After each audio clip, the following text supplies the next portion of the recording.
Years ago, I went to Unilag and I saw a woman walking, and the Lord said, give that woman a lift.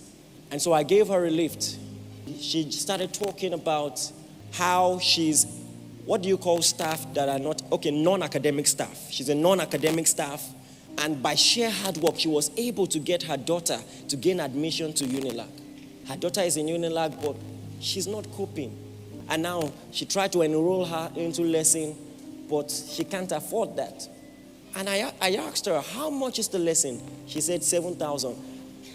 By providence, I think the entire fellowship, we're not a church then, had about 14,000. And I had, the money with me or something. I think it was about 7,000 I had with me actually. Tell me, no, just call it out. Okay, we're already a church then, and we had like 30,000. 13,000 in the ministry worldwide. Thank you. Church had started. Thank you. And so the Lord said, give her the money. And so I gave her the money. Fast forward years later, we're supposed to have a conference at Unilag, and there are two options. If you're going to get a venue in Unilag, if you are registered as a youth fellowship, you get a massive discount. And so we're in the process of registering. And even if the registration had not been completed, Itunu assured me that it will be completed. So instead of paying 400,000 for the hall, we're going to pay 40,000. But somehow, they put a hold on registration at that time.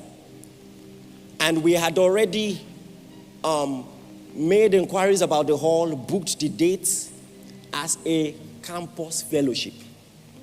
And so when the dates came, we had not been registered. And so they checked the books, and me, I forgot. My team, everybody was already there with the equipment ready to set up. And at 12, program was to start 6. She just checked the books. You are not registered. You have to pay 400,000. That time, if you turn me upside down and shake me like this, maybe like 25K will come out. What do we do? Oh my God, we're so frustrated that we're just thinking. I remember, and just then, the Lord said, ask her for her name. So I said, ask, which woman is that? When she mentioned her name, I started laughing.